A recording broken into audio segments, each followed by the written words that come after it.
नमस्कार, मैं हूं मयूरी श्रीवास्तव। आप देख रहे हैं सी न्यूज भारत। वक्त हो गया है न्यूज आर का। बढ़ते हैं खबर की ओर।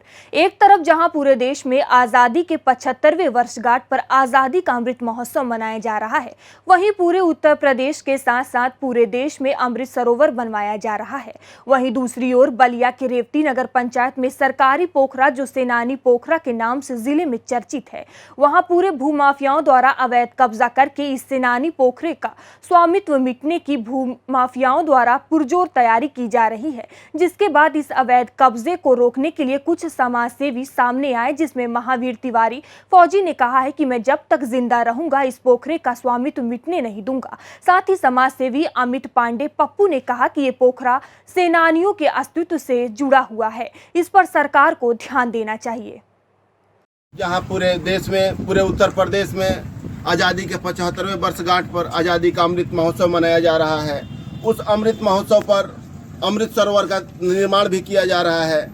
अभी हम रेवती नगर पंचायत में हैं और रेवती नगर पंचायत के थाने के ठीक दक्षिण साइड में जो तालाब है वो पेपर में सरकारी तालाब है। और इस तालाब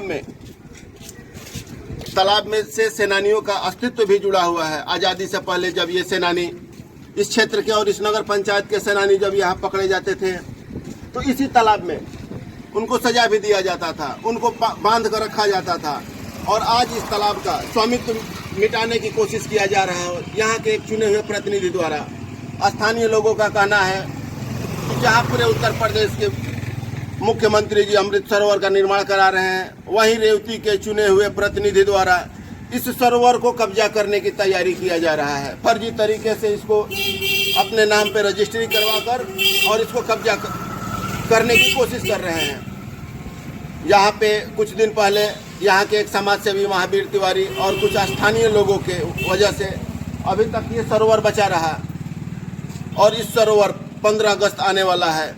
मैं सरकार का ध्यान एक बार फिर इस सरोवर की तरफ दिलाना चाहता हूं कि इस सरोवर को अमृत महोत्सव मनाने से पहले इस सरोवर पर भी ध्यान दिया जाए, क्योंकि इस सरोवर के साथ आज़ादी में लड़ने वाले सेनानियों का अस्तित्व जुड़ा हुआ है और इस सरोवर का स्वामित्व कभी खत्म ना हो पाए।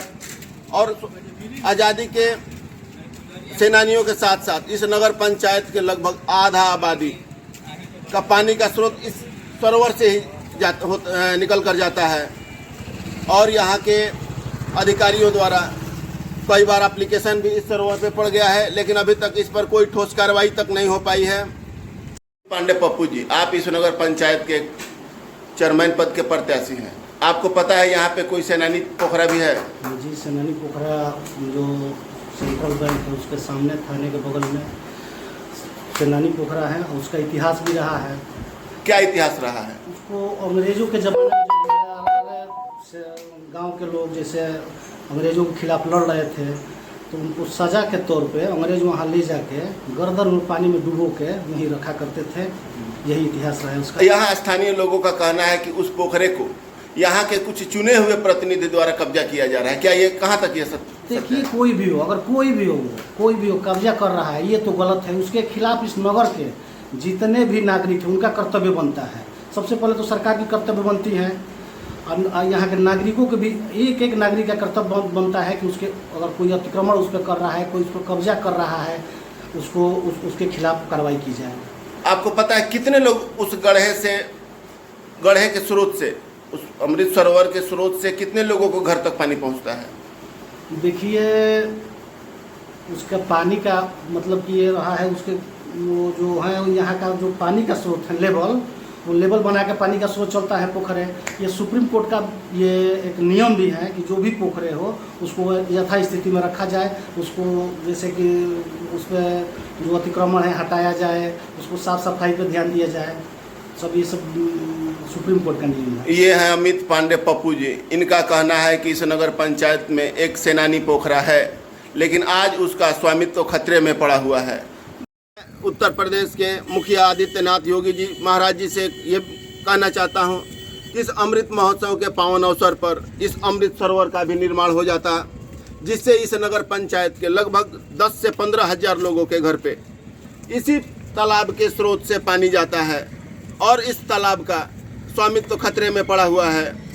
इस पर पुनः ध्यान देने की जरूरत है। बलिया से सी न्यूज संवाददाता चंदन की रिपोर्ट।